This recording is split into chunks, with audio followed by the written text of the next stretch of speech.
Hello everyone, मैं रत्नेश शर्मा आप सभी का यूट्यूब चैनल क्लासरूम हब पर स्वागत करता हूं। जैसा कि आपको पता है कि मैं आपको अर्थमेटिक में रेशो एंड प्रपोर्शन अनुपात तथा समानुपात पढ़ा रहा था। इस चैप्टर का जो बेसिक होता है वो मैंने डिस्कस कर लिया था और लास्ट क्लास के अंदर क्रॉस मल्टीपल मेथड क्या होता है वो मैंने आपको डिटेल में समझा दिया था। अगर दो रेशो है तो किस तरीके से बनाते हैं, वैल्यू में सेम चेंज होगा तो कैसे करेंगे, सेम चेंज नहीं होगा तो कैसे करेंगे। ऐसे ही मैंने 3 का रेशो लेकर भी आपको समझाया था। आज बारी है उस कॉन्सेप्ट से जितने भी क्वेश्चंस बने हैं एसएससी, बैंक, सीडीएस, कैट के अंदर, वो सारे के सारे मैं आपसे डिस्कस कर लेता हूं।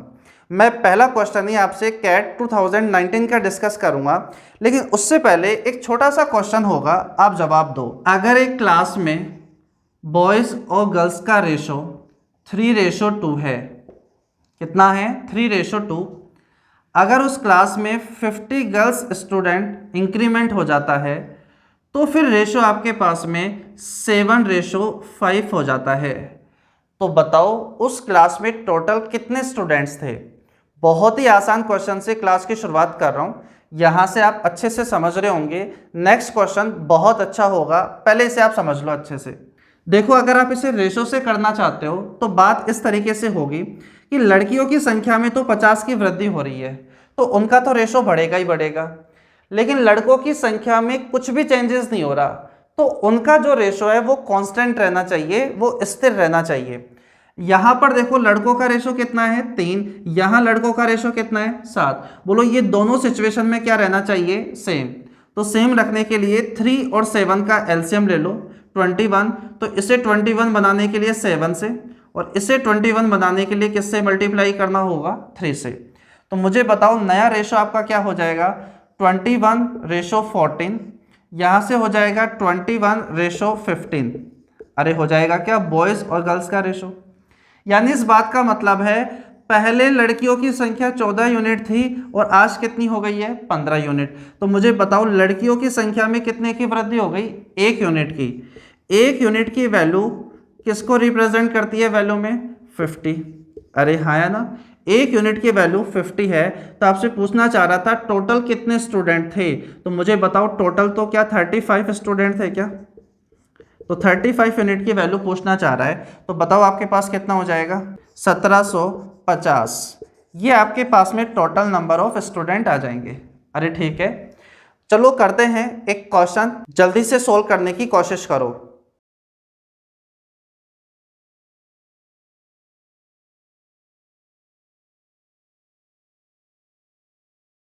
चलिए समझते हैं क्या होगा इसका सॉल्यूशन। ये लेट कर वीडियो बिल्कुल नहीं देखना, पेन पेपर ले लो और साथ साथ क्वेश्चन को सोल्व करने की कोशिश करो। कोशिश करो कि मैं जब आंसर लेकर आऊं उससे पहले ही आपका आंसर आ जाए। ये क्वेश्चन कैट 2019 का है, जिसमें कहा गया है कि राम का स्कोर मोहन और अंजलि के अंकों का 1/12वां हिस्सा है। समीक्षा के बाद में उनमें से प्रत्येक का स्कोर 6 बढ़ जाता है, तो अंजलि, मोहन और राम का संशोधित स्कोर 11:10:3 हो जाता है। फिर अंजलि का स्कोर राम के स्कोर का कितना अधिक है। देखो क्वेश्चन में पहली लाइन आपसे कह रहा है कि जो राम का स्कोर है वो अंजलि और मोहन के स्कोर का 1/12वां हिस्सा है। यानी अगर ये 12 है तो बताओ राम का स्कोर कितना हो जाएगा, 1। ये बात क्लियर है। हर एक कैंडिडेट का स्कोर में +6 हो जाता है, तो मुझे बताओ राम का स्कोर +6 हो जाएगा, अंजलि का भी +6, मोहन का भी +6। तो बताओ टोटल क्या होगा, बोलो टोटल में हो जाएगा प्लस का 12, 6 इसका 6 इसका। ऐसा हो जाने के बाद में आपसे कहा गया है कि अंजलि, मोहन और राम का जो रेशो है, जो आपके पास रेशो है वो 11:10 रेशो आपके पास कितना है, 3 है। जब उनका स्कोर बढ़ जाता है तो उनका स्कोर का रेशो ये हो जाता है। तो मुझे बताओ राम का रेशो तो कितना है, 3, और अंजलि और मोहन का टोटल कितना हो गया, 21। बोलो अब तो क्या डबल क्रॉस मेथड अपना लग ही जाएगा क्या। ये बात आपको मैंने कल की क्लास में समझा दी थी।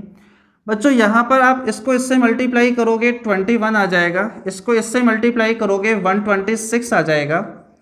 3 को 12 से मल्टीप्लाई करोगे 36 आ जाएगा, और 3 को 12 से मल्टीप्लाई करोगे तो वापस 36 आ जाएगा। बस डिफरेंस आपको लेना होगा, ऊपर की वैल्यू में जब डिफरेंस ले रहे होंगे तो आपके पास 15 यूनिट आ जाएगा, और जब आप यहाँ डिफरेंस लोगे 126 36 में डिफरेंस कितने का है, 90 का। तो 15 यूनिट की वैल्यू 90 है, तो बताओ 1 यूनिट का मान आपको 6 पता चल गया है, बोलो हाँ। अब बच्चों जो अपने पास 1 यूनिट का मान 6 पता चलता है, इससे आप इनिशियल स्टेज वाली पर ही वैल्यू पुट कर सकते हो, इससे आप फाइनल वाली जगह पर पुट नहीं कर सकते, हमेशा ध्यान रखना इस बात का। अरे ठीक है, अब देखो यहाँ पर आप कह सकते हो कि 1 यूनिट का मान 6 है, तो बताओ यहाँ पर इनिशियल स्टेज पर राम के कितने मार्क्स थे, वो तो पता चल ही जाएंगे क्या, बोलो हाँ।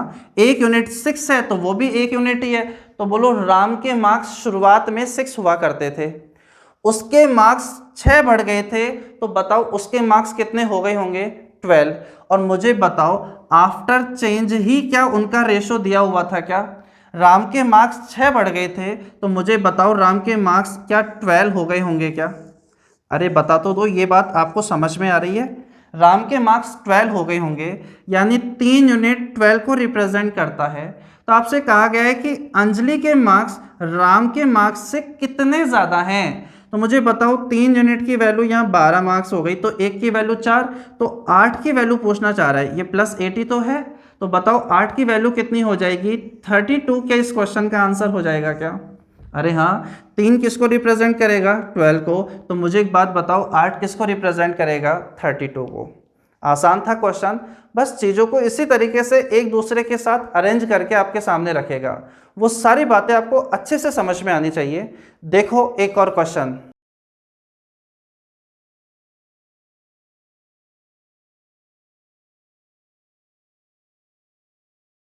चलिए समझते हैं क्या होगा इसका सॉल्यूशन। क्वेश्चन आपने पढ़ लिया होगा, क्वेश्चन में कहा गया है एक स्कूल में 1554 छात्र थे, जिसमें बॉयज़ और गर्ल्स का रेशो 4:3 था। कुछ दिनों के बाद में 30 लड़कियां स्कूल में शामिल हो गई है और कुछ लड़के छोड़ गए, जिसके कारण बॉयज़ और गर्ल्स का रेशो 7:6 हो जाता है। तो स्कूल छोड़ने वाले लड़कों की संख्या क्या होगी। देखो क्वेश्चन में कहा गया है टोटल स्टूडेंट कितने हैं, 1554, जिसमें बॉयज़ और गर्ल्स का रेशो कितना है, बॉयज़ और गर्ल्स का रेशो दिया हुआ था 4:3, ठीक है। कुछ दिन के बाद में क्या हुआ कि 30 लड़कियां आ जाती हैं और कुछ लड़के हैं वो स्कूल को छोड़कर चले जाते हैं। इससे क्या हो गया कि लड़कों और लड़कियों का जो रेशो है बच्चों, वो 7:6 हो जाता है। तो क्वेश्चन में पूछा गया कि बताओ कितने लड़के हैं जो स्कूल छोड़कर चले गए। इनिशियल स्टेज पर रेशो दिया हुआ था, उसमें कुछ चेंज हुआ, फिर आपके पास फाइनल रेशो दे दिया, तो मुझे बताओ डबल क्रॉस मेथड लग जाएगा क्या, बोलो अच्छे से यहाँ पर अपन लगा सकते हैं। देखो 6 को 4 से मल्टीप्लाई करोगे तो 24 यहाँ लिखोगे, 7 को 3 से मल्टीप्लाई करोगे 21 यहाँ लिखोगे, 24 21, तो मुझे बताओ क्या 3 यूनिट आ जाएगा क्या। अगर आपको ये नहीं समझ में आ रहा है तो लास्ट वाली क्लास पहले आप देखो, तब आपको ये बात बहुत अच्छे से समझ में आएगी। अरे ठीक है, 24 21 लिख देता हूँ मैं, इसको इससे मल्टीप्लाई करोगे माइनस का 6x, 7 को 30 से मल्टीप्लाई करोगे तो 210, इनका जो डिफरेंस होगा वो इसके बराबर कर देते हैं, तो आपके पास आ जाएगा 210 प्लस का 6x आ जाएगा, है माइनस का, लेकिन वो डिफरेंस कभी भी नेगेटिव नहीं ले रहे होते हैं। अब बच्चों एक बात समझो कि क्लास के अंदर बॉयज़ और गर्ल्स का रेशो शुरुआत स्टेज पर 4:3 था, यानी क्लास के अंदर टोटल कितने स्टूडेंट थे, 7 यूनिट। और मुझे बताओ क्लास में तो टोटल स्टूडेंट 1554 भी थे क्या, यानी इस बात का मतलब है 7 यूनिट किसको रिप्रेजेंट करता है, 1554 को। अरे हाँ, तो मुझे बताओ 1 यूनिट की वैल्यू कितनी हो जाएगी, 7 2 जा 14, 7 2 जा 14 और 7 2 जा 14, यानी 1 यूनिट की वैल्यू 222 आ गई है। तो मुझे बताओ क्या 3 यूनिट की वैल्यू पता चल जाएगी क्या, बोलो 666 इक्वल टू 210 प्लस का 6x। अब बताओ x तो पता चल ही जाएगा, बोलो ये उधर चल जाएगा तो 456 आ जाएगा इक्वल टू 6x। तो x का मान कितना हो जाएगा, 6 7 42 और 76। अरे क्लियर हो गई यहाँ तक बात, x का मान 76 आ गया है। इस बात का मतलब है 76 लड़के ऐसे थे जो स्कूल को छोड़कर चले गए थे। समझ में आ गया होगा। आप खुद कोशिश क्या करो कि आप मुझसे पहले जवाब दे पाओ, देखो वैसे बेसिक मैंने आपको लास्ट क्लास में बहुत अच्छे से समझा दिया था और ये भी कहीं ना कहीं अपना बेसिक से ही बनता है, ठीक है। लेकिन अगर आप चाहो तो मैं एक बार और समझा देता हूँ। टोटल स्टूडेंट आपके पास कितने थे? 1554, जिसमें बॉयज़ और गर्ल्स का जो रेशो था वो 4:3 था। इसका मतलब लड़के थे 4 यूनिट, लड़कियां थी 3 यूनिट, तो टोटल कितने हो गए? 7 यूनिट की वैल्यू 1554 है आपके पास, तो 1 यूनिट की वैल्यू 222। तो बताओ टोटल लड़के कितने थे? 888। बताओ टोटल लड़कियां कितनी थी? 666। अरे ठीक है। फिर क्वेश्चन में कहा गया कि 30 लड़कियां और शामिल हो जाती है और कुछ लड़के छोड़कर चले जाते हैं, तो रेशो 7:6 हो जाता है। तो रेशो बताया गया है 7:6। तो मुझे बताओ आज टोटल लड़कियां कितनी हो गई हैं? तो जवाब होना चाहिए 696 हो गई हैं। अरे ठीक है। तो मुझे एक बात बताओ, क्या आज तो लड़कियां 6 यूनिट भी हो गई हैं क्या? 6 यूनिट की वैल्यू अगर 696 है तो मुझे बताओ 1 यूनिट की वैल्यू कितनी हो जाएगी? 6 आपके पास में कितना हो जाएगा? 116। अगर 1 यूनिट की वैल्यू 116 आ रही है तो मुझे बताओ, बता सकते हो क्या प्रेजेंट में कितने लड़के हो जाएंगे? बोलो, 1 की वैल्यू 116 तो 7 यूनिट की वैल्यू हो जाएगी 16 7 112 आपके पास में, और 7 और ये कितना हो जाएगा? 8। यानी प्रेजेंट के अंदर 812 लड़के हैं। प्रेजेंट में 812 लड़के हैं। पहले 888 हुआ करते थे, तो बताओ कितने छोड़कर चले गए हैं? तो जवाब होगा 76। अरे हाँ है ना, 888 812 सब्ट्रैक्ट करोगे तो 76 ही तो आएगा। तो ये बात आपको अब अच्छे से क्लियर हो गई होगी। एक क्वेश्चन और देखो।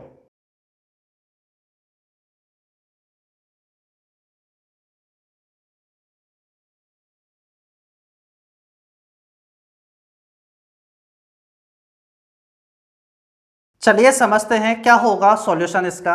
क्वेश्चन पढ़ लिया होगा आपने, ये 2014 मेंस में पूछा गया था कि एक पुस्तकालय में कहानियों की पुस्तक और अन्य पुस्तकों का रेशो 7:2 है। उनमें 1512 कहानियों की पुस्तक है।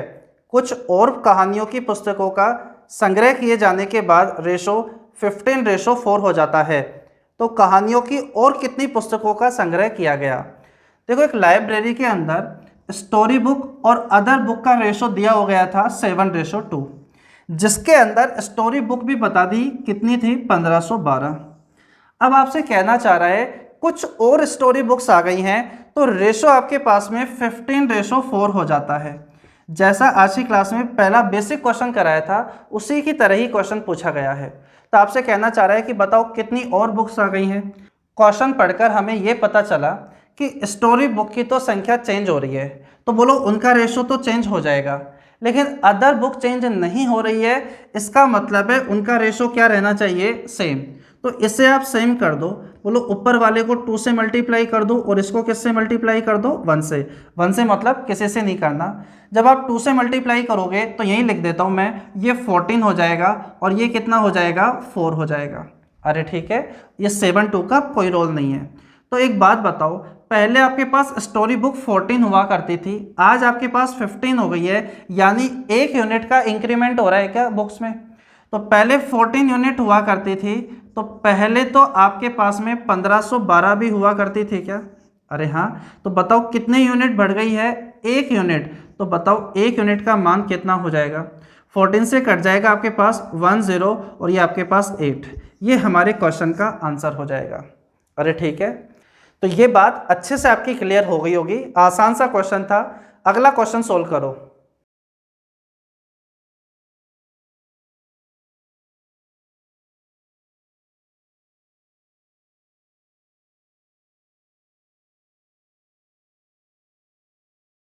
देखते हैं क्या होगा इसका सॉल्यूशन। जिन भी स्टूडेंट्स ने लास्ट वाली क्लास अच्छे से देखी है, मैं चाहता हूं आप जल्दी से सोल्व कर दो। आसान ही है ये क्वेश्चन भी। एक कॉलेज यूनियन में विद्यार्थियों की संख्या 48 है। लड़कों और लड़कियों की संख्या का अनुपात 5:3 है। इस यूनियन में कितनी लड़कियों की संख्या जोड़ी जाए ताकि लड़के और लड़कियों का अनुपात 6:5 हो जाए? टोटल 48 हैं, जिनमें लड़के और लड़कियों का, बॉयज़ और गर्ल्स का रेशो आपके पास 5:3 है। क्वेश्चन में कहा गया फिर कि कुछ लड़कियों को ऐड कर दिया गया, जिसके बाद में लड़के और लड़कियों का रेशो 6 कितना हो जाता है? 5। तो आप मुझे एक बात बताओ कि भाई यहाँ लड़कियों की संख्या तो चेंज हो रही है, तो इनका रेशो तो चेंज होगा ही होगा, क्या उसके साथ लड़कों का रेशो भी चेंज होगा क्या? तो जवाब होना चाहिए नहीं। तो बच्चों सीधी सी बात है, लड़कों का जो रेशो है उससे आप सेम कर दो, यानी ऊपर आप 6 से मल्टीप्लाई कर दो, नीचे आप 5 से मल्टीप्लाई कर दो। जब आप करोगे तो रेशो क्या तैयार हो जाएगा, 6 5 ज़ा 30, 6 3 ज़ा 18, ये हो जाएगा 30, ये हो जाएगा आपके पास में 25। अरे ठीक है, तो मुझे एक बात बताओ, पहले लड़के इतने थे, पहले लड़कियां इतनी थी, आज लड़के इतने हैं, आज लड़कियां इतनी हैं, तो मुझे बताओ पहले टोटल आपके पास में लड़के और लड़कियां कितने थे? 30 और 18 48 यूनिट थे क्या? तो पहले तो क्या 48 भी हुआ करते थे क्या? तो 48 यूनिट की वैल्यू 48 है, तो कितनी लड़कियां ऐड कर दी गई? 18 थी, आज 25 यूनिट हो गई हैं, तो मुझे बताओ क्या 7 यूनिट बढ़ गई हैं? तो बच्चों हो गया, आंसर भी 7 हो जाएगा। 48 यूनिट की वैल्यू 48, 48 यूनिट की वैल्यू 48, तो 7 यूनिट की वैल्यू कितनी हो जाएगी? 7। अरे हाँ, देखो अगर आप इस क्वेश्चन को थोड़ा सही से भी एनालिसिस करो ना, तो इतना पेपर वर्क आपको करने की ज़रूरत नहीं पड़ेगी। देखो वो कैसे, अगर आप क्वेश्चन को बहुत अच्छे से पढ़ रहे हो, तो एक बात मुझे बताओ कि पूरे कॉलेज के अंदर जो क्वेश्चन की कंडीशन थी उसमें पहले जो लड़के थे, अब जो लड़के हैं, क्या उनकी संख्या में चेंज हो रहा है क्या? तो आप बोलोगे नहीं, लड़कों की संख्या में चेंजेस नहीं है, लड़कियों की ही संख्या में चेंज हुआ है। इस बात का मतलब है इनिशियल स्टेज पर लड़कों की संख्या और बाद में लड़कों की संख्या आपस में क्या है? इक्वल है। तो मुझे बताओ पहले कॉलेज में टोटल कितने स्टूडेंट थे? 48। अगर मैं आपसे कहूं कि बताओ इसमें लड़के कितने हैं, तो देखो लड़कों और लड़कियों का रेशो था 5:3। इस बात का मतलब अगर मुझे लड़के निकालने हैं तो लड़के कितने हैं? 5 अपॉन में टोटल कितने हैं बच्चों? 8। यानी लड़कों की संख्या निकालनी है तो लड़के 5/8 है क्या? अगर लड़कियां निकालनी होती तो वो 3/8 हो जाती।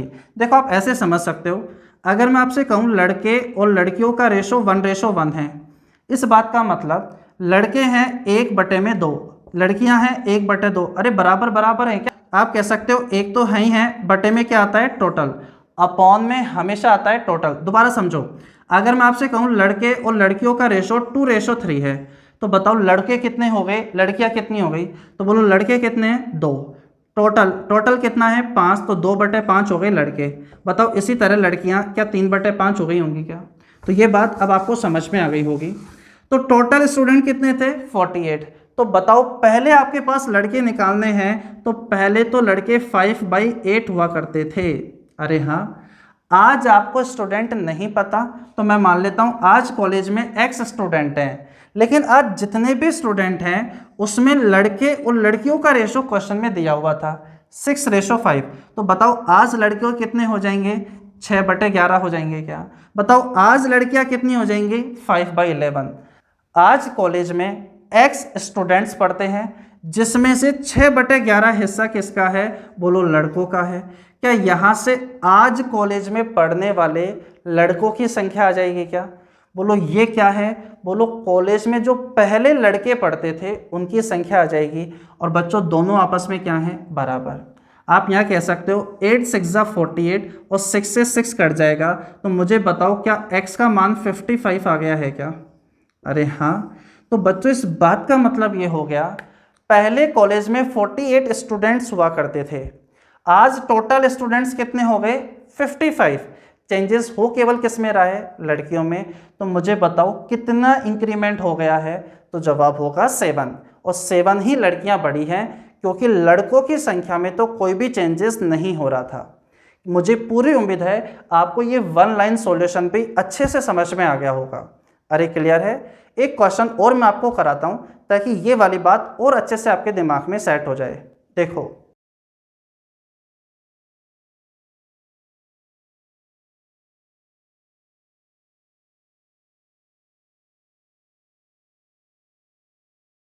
देखते हैं इस वाले क्वेश्चन का क्या सॉल्यूशन होगा। ये प्रीवियस ईयर क्वेश्चन ही है कि एक मिश्र धातु में जिंक और कॉपर का अनुपात 5:3 है। मिश्र धातु का वजन 200 ग्राम है, तो कितने ग्राम कॉपर और मिलाया जाए ताकि अनुपात 3:5 हो जाए? देखो एक मिश्र धातु है जिसमें जिंक और कॉपर का रेशो आपके पास 5:3 था। क्वेश्चन में आपसे कहा गया कि इस जो मिश्र धातु है इसका जो टोटल वेट है आपके पास में वो 200 ग्राम्स है। उसके बाद आपसे कहा गया इसमें कितने ग्राम कॉपर और मिलाया जाए, बोलो x मिला दो ताकि आपके पास रेशो कितना हो जाए 3:5। क्वेश्चन आसान है कि भाई आप कॉपर तो चेंज कर रहे हो तो उसका रेशो चेंज हो जाएगा, क्या जिंक का भी रेशो चेंज हो जाएगा क्या उसके साथ, बोलो नहीं। तो आप यहाँ पर जिंक का रेशो सेम कर दो, बोलो ऊपर किससे मल्टीप्लाई करना होगा 3 से और नीचे मल्टीप्लाई 5 से, तो बोलो कितना हो गया 15, ये हो गया 9, ये मल्टीप्लाई करोगे तो 15 और ये हो गया 25। बोलो जिंक चेंज नहीं होना चाहिए, वो अपन ने चेंज नहीं किया है। तो मुझे बताओ पहले जिंक और कॉपर का टोटल वेट आपके पास कितना था, तो आप बोलोगे 24, जबकि वो वैल्यू में कितना था 200 ग्राम। तो बताओ 24 यूनिट की वैल्यू क्या 200 ग्राम है क्या। तो क्वेश्चन में आपसे कहा गया है कितना कॉपर ऐड किया जाए। तो बच्चों पहले कॉपर था आपके पास 9 यूनिट, आज कॉपर है 25 यूनिट, तो बताओ कितना बढ़ाना पड़ा कॉपर को, तो आप बोलोगे 16 यूनिट। 16 यूनिट की वैल्यू आपसे पूछी गई है। बोलो जो पूछा जाता है वो ऊपर, जो दिया गया है वो नीचे, ये कैलकुलेशन तो आपको पता है ही। 200 यहीं कर दो इंटू 16, 16 ऊपर चल जाएगा और 24 नीचे आ जाएगा। 8 की टेबल से 2 टाइम्स और ये 3 टाइम्स। तो बच्चों मुझे एक बात बताओ 400 के अंदर जब आप 3 का डिवाइड करोगे तो फ्रैक्शन में आपके पास ए ऑप्शन क्या आंसर हो जाएगा क्या, बोलो कितना 133 1/3 आपके क्वेश्चन का सही आंसर हो जाएगा। अरे ठीक है, देखो आप इसे वन लाइन सॉल्यूशन में भी कन्वर्ट कर सकते हो। जैसा मैंने आपको बताया था कि आपके पास जो मिश्र धातु थी उसका टोटल वेट आपके पास कितना है 200 ग्राम है, जिसके अंदर आप कॉपर तो चेंज कर रहे हो लेकिन जिंक आपका क्या है सेम है। तो मुझे बताओ पहले जिंक की क्वांटिटी आपके पास कैसे निकालोगे, बोलो जिंक था 5 कॉपर था 3, तो जिंक आ जाएगा 5/8। टोटल हमेशा कहाँ आता है नीचे। तो मुझे बताओ पहले 200 ग्राम टोटल था, जिंक निकालना है तो 5/8 निकाल दो। तो बताओ पहले क्या जिंक की क्वांटिटी आ जाएगी क्या। अरे ठीक है, आज आपको वेट नहीं पता कि आज वेट कितना है, लेकिन जितना भी वेट है उसके अंदर जिंक और कॉपर का रेशो 3:5 है। तो बताओ जिंक जिंक कितना होगा, बोलो 3/8 कर देंगे तो जिंक आ जाएगा। आज वेट है टोटल x kg, अगर उसका 3/8 आपने कर दिया तो उस मिश्र धातु में जिंक की क्वांटिटी आ जाएगी। और बच्चों जिंक पहले और आज दोनों केस में क्या है इक्वल है, 8 से 8 कट जाएगा और 1000/3 करोगे तो x का मान 333 1/3 आपके पास बन जाएगा। यानी आज जो टोटल वेट है वो 333 1/3 है। तो एक बात सोचो पहले कितना था 200, आज वेट कितना है 333 1/3।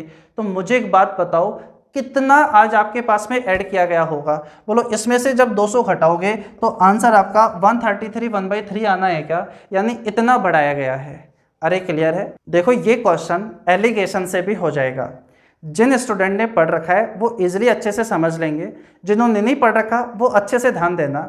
देखो ऐसा नहीं है कि मैं एक तरीका और बताकर आपको कंफ्यूज करने की कोशिश करूंगा, आप अपनी माइंड अप्रोच बढ़ाओ कि हाँ ये और तरीका है जिससे भी इसे सोल्व किया जा सकता है। एलिगेशन मैं आपको आगे पढ़ाऊंगा अभी।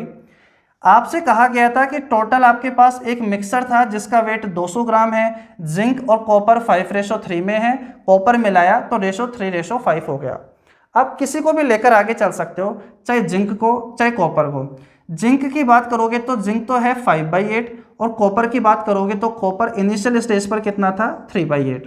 अरे हाँ, जैसे देखो कॉपर लेकर चलता हूँ मैं सबसे पहले कि आपके पास जो मिक्सर था उस मिक्सर के अंदर जो कॉपर था मुझे बताओ वो कितना था, तो जवाब होगा 3/8 था।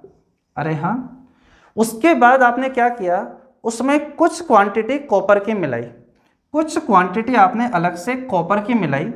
मिला देने के बाद में जो कॉपर आपके पास तैयार होगा, जो मिक्सर आपके पास तैयार होगा, उसमें आप कॉपर की क्वांटिटी निकाल सकते हो क्या, बोलो निकाली जा सकती है। बोलो कितनी 5/8, कॉपर की क्वांटिटी 5/8 और जिंक की क्वांटिटी 3/8। तो अभी तो अपन कॉपर लेकर चल रहे हैं, तो बताओ कॉपर की क्वांटिटी 5/8 हो जाएगी क्या।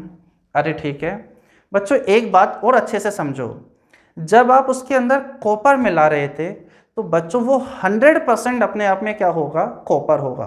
100% का फ्रैक्शन अपने आप में कितना होता है 1, तो आप यहाँ पर 1 कंसिडर कर रहे होंगे। देखो आप यहाँ परसेंटेज में लेकर भी सोल्व कर सकते थे कि जिंक आपके पास में 5/8 है, तो मुझे बताओ क्या इसे परसेंटेज में चेंज किया जा सकता है क्या कि 5/8 को 100 से मल्टीप्लाई कर दो तो इतना परसेंटेज जिंक है तो इतना परसेंटेज कॉपर होगा।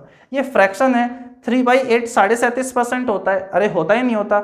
तो वैसे भी आप कैलकुलेशन कर सकते हो। अभी आप देखो कि यहाँ आपके पास एलिगेशन चलेगा, तो बच्चों यहाँ से बाई 8 हटा दो, यानी ऊपर आप इधर भी और इधर भी 8 से मल्टीप्लाई कर दोगे। अरे हाँ, तो मुझे एक बात बताओ, ये 8 से 8 हट जाएगा और यहाँ से भी 8 हट गया, तो एलिगेशन चलेगा इधर से इधर की तरफ। 8 में से 5 सब्ट्रैक्ट करोगे तो बोलो कितना आ जाएगा 3, और 5 में से आप 3 सब्ट्रैक्ट करोगे तो बोलो कितना आ जाएगा 2। तो आप यहाँ से कह सकते हो कि मिक्सर और जो अपन ने नया मिलाया था उसका रेशो आपके पास कितना आ गया 3:2।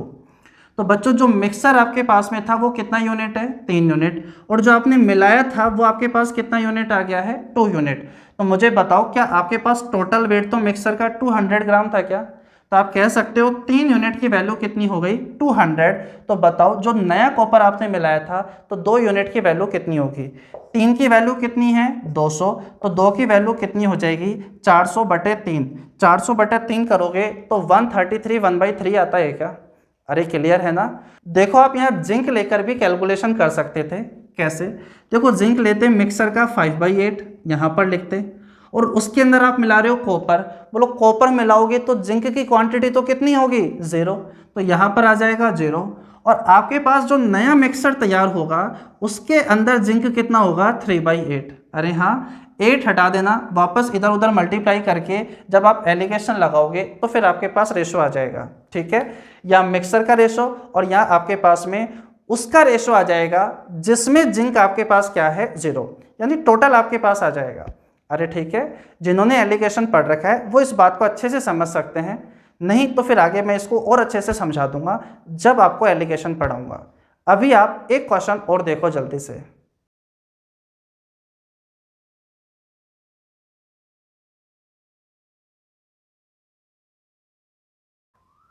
देखते हैं क्या होगा इसका सॉल्यूशन। बच्चों ऐसे क्वेश्चन बहुत एग्जाम में आपको दिखेंगे, ये भी प्रीवियस ईयर क्वेश्चन ही मैंने लिया है कि 2 कैंडिडेट है, जैसे मैंने मान लिया ए और बी, उनकी इनकम का रेशो 2:3 है, उनके एक्सपेंडिचर का रेशो 5:9 है, और हर एक व्यक्ति 600 रुपये की बचत करता है। 2 व्यक्ति जो उनकी आय है उसका रेशो पता है, खर्चे का अनुपात पता है, सेविंग यानी बचत करता है 600 रुपये की, तो बताओ हर एक कैंडिडेट की इनकम कितनी होगी। देखो मैं मानकर चलता हूँ ये बात तो आपको पता होगी कि जो इनकम होती है यानी कि आय जो होती है वो बराबर होता है किसके, एक्सपेंडिचर प्लस का सेविंग के। खर्चा कर लो प्लस बचत कर लो, वो दोनों मिलकर किसको रिप्रेजेंट करता है, इनकम को। तो देखो पहला तरीका इसका एक्स में जाकर ये हो सकता है कि पहले वाले की इनकम मैं मान लेता हूँ 2x है, तो दूसरे वाले की इनकम कितनी हो जाएगी 3x। पहला वाला भी 600 की, दूसरा वाला भी 600 की बचत करता है। अगर इनकम में से सेविंग अगर मैं घटा दूंगा तो क्या ये इसका एक्सपेंडिचर आ गया क्या? 3x में से मैं 600 हटा दूंगा तो ये दूसरे वाले का एक्सपेंडिचर आ गया है। ऐसा करके दोनों के एक्सपेंडिचर का यानी खर्चे का मैंने रेशो ले लिया, और खर्चे का रेशो तो कहीं ना कहीं आपको पहले से दिया हुआ था क्या, बोलो कितना 5:9। तो बोलो दोनों को इक्वल कर देंगे, क्या x यहाँ से सोल्व कर लोगे क्या, x आ जाएगा, फिर दोनों की इनकम भी आ जाएगी। अरे क्लियर है। एक तरीका ये हो सकता है, और इसी बात को इस तरीके से भी सोचा जा सकता है। कैसे? देखो कि पहले वाले की जो एक्सपेंडिचर है वो कितना है 5x है, दूसरे वाले का एक्सपेंडिचर कितना है 9x है।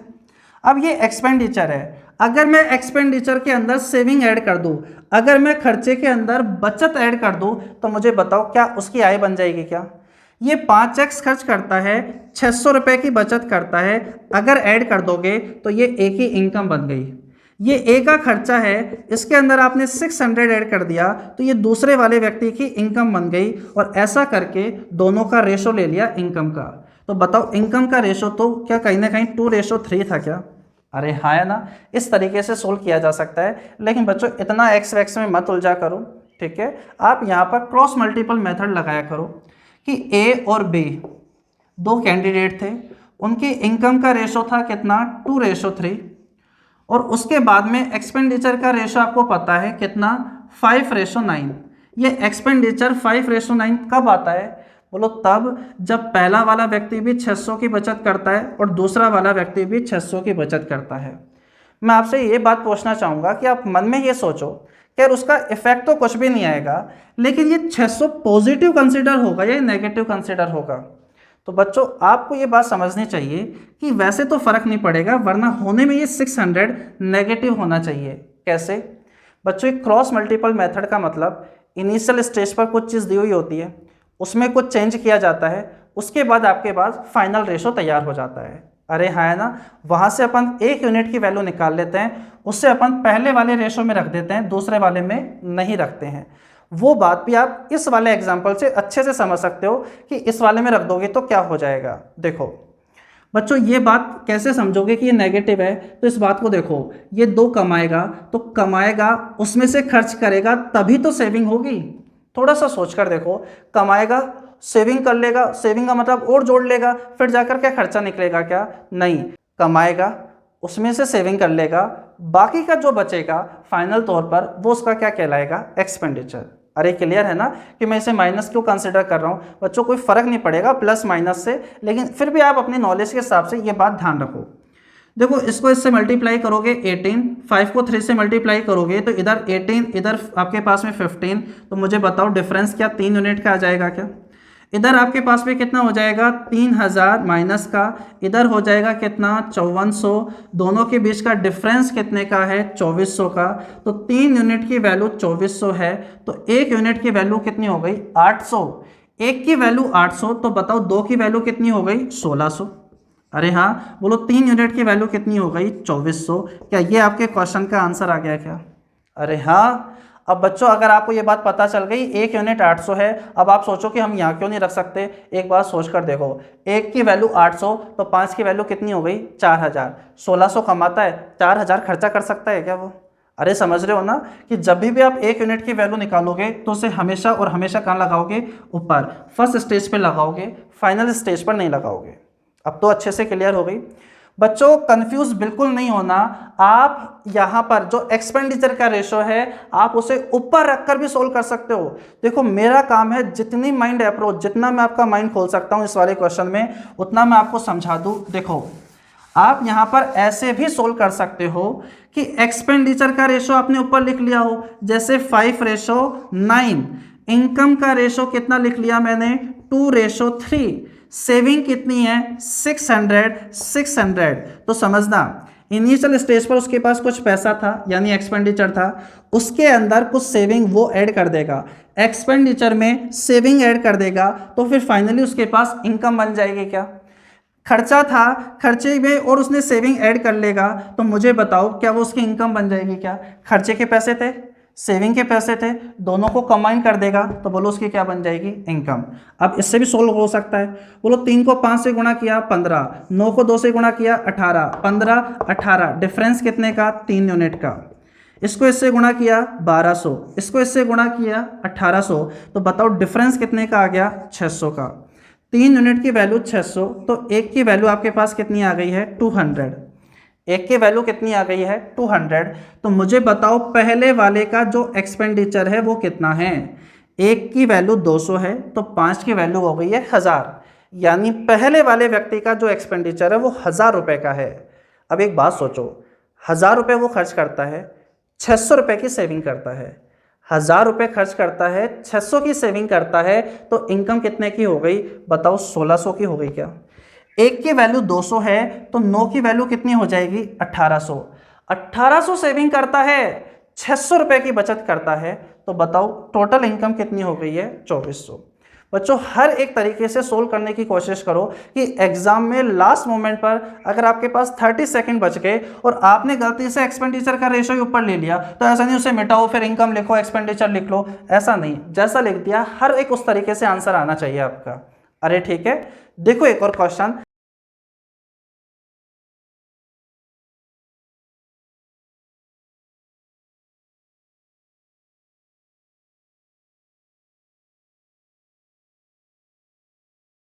देखते हैं इस वाले क्वेश्चन का क्या सॉल्यूशन बनेगा। क्वेश्चन में कहा गया है दो व्यक्ति हैं ए और बी जिनकी इनकम का रेशो 5:4, एक्सपेंडिचर का रेशो 6:5, सेविंग का रेशो 7:5 है। तो आपसे कहा गया है बताओ ए की जो सेविंग है वो कितने % है। अब की बार यहाँ कोई वैल्यू है ही नहीं, तो बच्चों ऐसे वाले केस के अंदर आप किसी भी एक रेशो को वैल्यू कंसिडर कर सकते हो। जैसे अब यहाँ पर ये वाली चीज़ ही ठीक रहेगी कि आप इनकी सेविंग को ही आप क्या कंसिडर कर लो वैल्यू, क्योंकि आपको पता है ना कि इनकम में से सेविंग अगर आप घटा दोगे तो फिर आपके पास एक्सपेंडिचर आ जाएगा। अरे हाँ, किसी भी एक रेशो को आप वैल्यू मान लो कि पहले वाले की सेविंग 7 रुपीज़ है, दूसरे वाले की सेविंग कितने रुपीज़ है, 5 रुपये है। ए की सेविंग पूछी गई है कितने % है, तो आपको ए की इनकम और पता होनी चाहिए। तो देखो 5 से मल्टीप्लाई होगा तो 25 आ जाएगा, 5 7 से गुणा होगा तो 35 आ जाएगा। यहाँ 6 4 से मल्टीप्लाई हो गया तो 24 आपके पास में आ जाएगा, और 6 5 से मल्टीप्लाई हो गया तो 30 आपके पास आ जाएगा। कितने का डिफरेंस है, एक का। एक यूनिट की वैल्यू मुझे बताओ क्या 5 आ गई है क्या। तो आप यहाँ से एक ही इनकम बता सकते हो, एक की यूनिट 5 है, तो बताओ 5 यूनिट की वैल्यू कितनी आ गई है, 25। एक ही इनकम आ गई है बच्चों 25 रुपये, जिसमें से 7 रुपये की वो सेविंग करता है, तो बताओ सेविंग का जो % हो जाएगा वो कितना हो जाएगा। आप कहोगे 7/25, 7 रुपये की सेविंग करता है किस में से, 25 में से, इंटू कर दोगे 100, 4 बार कट जाएगा, 28% आपके क्वेश्चन का फाइनल आंसर हो जाएगा। उम्मीद है ये बात बहुत अच्छे से क्लियर हो गई होगी। ऐसे जब भी 3 रेशो आपको दे देता है तो किसी भी एक रेशो का वैल्यू कंसिडर कर लो और उसके बाद आप अपनी कैलकुलेशन कर दो। तो उम्मीद है ये बात आपको अच्छे से समझ में आ गई होगी। आगे देखो एक और क्वेश्चन देखते हैं, एक और लास्ट क्वेश्चन, ये इनकम एक्सपेंडिचर सेविंग के ऊपर बेस्ड क्वेश्चन में आपसे कहा गया था दो व्यक्ति है ए और बी, उनकी इनकम का रेशो 5:7 है, सेविंग दोनों की 4000 और 5000 है। उसके बाद आपसे कहा गया था यदि ए का एक्सपेंडिचर बी के एक्सपेंडिचर का 66 2/3% के बराबर है, यानी ए का जो एक्सपेंडिचर है ना वो बी के एक्सपेंडिचर का 66 2/3% के इक्वल है। बोलो इसका मतलब पता होना चाहिए, सबसे पहले तो 2/3 होता है, तो इस बात का मतलब है अगर बी का एक्सपेंडिचर अगर 3 है तो ए का एक्सपेंडिचर 2 होगा। अरे हाँ, क्वेश्चन में कहा गया था कि जो ए का एक्सपेंडिचर है वो बी के एक्सपेंडिचर का 2/3 है। अगर मैं इसे 3 मान लेता हूँ, ये एक ऐसी वैल्यू है जिसका 2/3 आप इजीली निकाल सकते हो, 3 से 3 कट जाएगा, तो बताओ ये कितना आ जाएगा, 2। बस इतनी सी ही लाइन को आपको ध्यान रखना है। मेंस 2018 का ये क्वेश्चन है। अब मुझे बताओ क्या ये सोल्व हो ही जाएगा क्या। 5 से 15 ये हो जाएगा 14, तो बोलो ऊपर तो आ जाएगा 1 यूनिट, नीचे देखो ये हो जाएगा 10,000, ये हो जाएगा 12,000, तो डिफरेंस कितने का आ गया, 2,000 का। एक यूनिट की वैल्यू 2,000 है तो ये हो जाएगा 10,000 और ये हो जाएगा 14,000। क्या आप कर लोगे क्या इस टाइप का, और कोई क्वेश्चन आएगा तो। एक और अच्छा सा क्वेश्चन देखो क्या होगा उसका सॉल्यूशन, फिर अपन समझते हैं।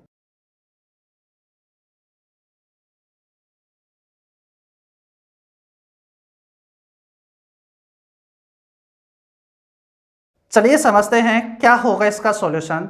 बच्चों अच्छा क्वेश्चन है, मैं चाहूँगा कहीं ना कहीं आप एक बार ट्राई करें, वरना मैं समझाऊंगा फिर तो ये हो ही जाएगा। अगर ये क्वेश्चन आपने कर लिया तो फिर इस टाइप के क्वेश्चंस पे आप कहीं भी नहीं रुकोगे, सारे के सारे क्वेश्चन आप खुद ही बना लोगे। देखो क्या होगा खैर इसका सॉल्यूशन। क्वेश्चन में कहा गया था यदि नए चुने गए उम्मीदवारों का अनुपात 14:25 है, सेलेक्टेड और अनसेलेक्टेड का। फिर कहा गया कितने उम्मीदवारों ने आवेदन किया था। यदि 35 कम लोगों ने आवेदन किया होता और 10 लोग कम चुने जाते तो चुने गए और न चुने गए उम्मीदवार का रेशो 3:5 होता। सेलेक्टेड और अनसेलेक्टेड का रेशो 3:5 होता। कब होता ये बच्चों, अगर 35 लोग तो कम अप्लाई करते, ठीक है, और उसके बाद में 10 लोग कम सेलेक्ट होते, उसके बाद का रेशो है। कुछ बच्चे यहीं पर डबल क्रॉस मेथड लगाने की कोशिश करेंगे। बच्चों एक बात बताओ, वो तब लग रहा होता अगर सेलेक्टेड में कुछ चेंज होता, अनसेलेक्टेड में कुछ चेंज होता और ये रेशो बन जाता। क्या मुझे बताओ यहाँ सेलेक्टेड और अनसेलेक्टेड में चेंजेस हो रहा है क्या? नहीं, यहाँ चेंज किस में हो रहा है, टोटल में और सेलेक्टेड में। किस में चेंज हो रहा है, टोटल में और सेलेक्टेड में। तो मुझे एक बात बताओ, इनिशियल स्टेज पर टोटल कितने हुआ करते थे, तो बच्चों जवाब होगा आपके पास में 39। और उसमें से जो सेलेक्टेड हुआ करते थे वो कितने हुआ करते थे? 14। अरे हाँ। फिर क्वेश्चन में कहा गया यदि 35 लोग कम आवेदन करते, यानी अप्लाई कितने कम करते? टोटल 35 अगर कम कर रहे होते, और कहा गया अगर 10 कम लोग सेलेक्ट होते, 10 कम लोग अगर सेलेक्ट होते तो सेलेक्टेड और अनसेलेक्टेड का रेशो 3:5 होता। तो बच्चों यहाँ पर टोटल और सेलेक्टेड की बात चल रही है, तो मुझे एक बात बताओ, टोटल कितना होता है? 8, और जिसमें से सेलेक्टेड कितने होते हैं? 3। बच्चों क्या ये बात आपको समझ में आई क्या? इस बात का ध्यान रखना, अगर आप ये डबल क्रॉस मेथड लगा रहे हो तो इसका मतलब है इनिशियल स्टेज पर कुछ डेटा होता है, उसके अंदर कुछ चेंज होता है और उसके बाद रेशो आपका बन जाता है। यहाँ जो डेटा में चेंज हो रहा है वो किस में हो रहा है? सेलेक्टेड अनसेलेक्टेड में हो रहा है क्या? नहीं बच्चों, क्वेश्चन ने कह रहा है अगर 35 लोग कम अप्लाई करते, 35 लोग कम अप्लाई करते, बोलो इसका मतलब ना तो वो सेलेक्टेड है ना वो अनसेलेक्टेड है, बोलो वो किस में आएंगे? टोटल के अंदर आएंगे। अरे समझ रहे हो ना? तो बच्चों पहले टोटल आपके पास कितने थे? 39, उसमें से सेलेक्टेड कितने हुआ करते थे? 14। अब आपसे कहा गया अगर 35 लोग कम अप्लाई करते, पहले इतने थे अब 35 लोग कम होते, पहले सेलेक्टेड इतने थे अब 10 कम हो जाएंगे, तो अब आपके पास में रेशो कितना हो जाएगा? 8:3। अब मुझे बताओ क्या यहाँ से सोल्व कर पाओगे क्या? बोलो 3 को 39 से मल्टीप्लाई करना है, 3 को 35 से, 8 को 14 से, 8 को 10 से, ऊपर की वैल्यू का डिफरेंस और नीचे की वैल्यू का डिफरेंस लेकर क्या कर देंगे? इक्वल। जल्दी से कैलकुलेशन करते हैं। 3 को 39 से मल्टीप्लाई करोगे तो आपके पास आ जाएगा 117, और 8 को 14 से मल्टीप्लाई करोगे तो ये तो 112 आ ही जाता है। तो 3 को 35 से मल्टीप्लाई करोगे तो आपके पास आ जाएगा 5 3 15, 3 3 9 1 10, और आपके पास ये आ जाएगा 80। तो बच्चों यहाँ डिफरेंस कितने का है? 5 यूनिट का। बोलो यहाँ डिफरेंस आपके पास कितने का है? 25 का। 5 की वैल्यू 25 तो 1 की वैल्यू आ जाएगी 5। अरे ठीक है, तो बताओ पहले टोटल आपके पास कितने थे? तो बताओ 39 यूनिट की वैल्यू आपसे पूछना चाह रहा है क्या? तो 1 की वैल्यू 5 है तो 39 की वैल्यू आपके पास कितनी हो जाएगी? तो 5 9 45, 5 3 15 और 195 आपके क्वेश्चन का फाइनल आंसर हो जाएगा क्या? ये क्वेश्चन बच्चों मेंस 2017 का है। मेंस 2017 जो एक अच्छा पेपर बना था 2017 में मेंस का, इसी टाइप के ऊपर बेस एक क्वेश्चन मैं टेलीग्राम चैनल पर डाल दूंगा, साथ में सॉल्यूशन भी डाल दूंगा। आप खुद उसे ट्राई करना पहले, फिर सॉल्यूशन देखकर आप अपनी नोटबुक में बना लेना। मिलते हैं मंडे को। अच्छे से पढ़ाई करो और बच्चे जीके भी साथ साथ पढ़ाई करते रहो। ऐसा नहीं आप मैथ्स इंग्लिश रीजनिंग के अंदर ही उलझे रहो। अब आप ये सोचो कि प्रीलिम्स में 200 में से 200 मार्क्स आपको चाहिए।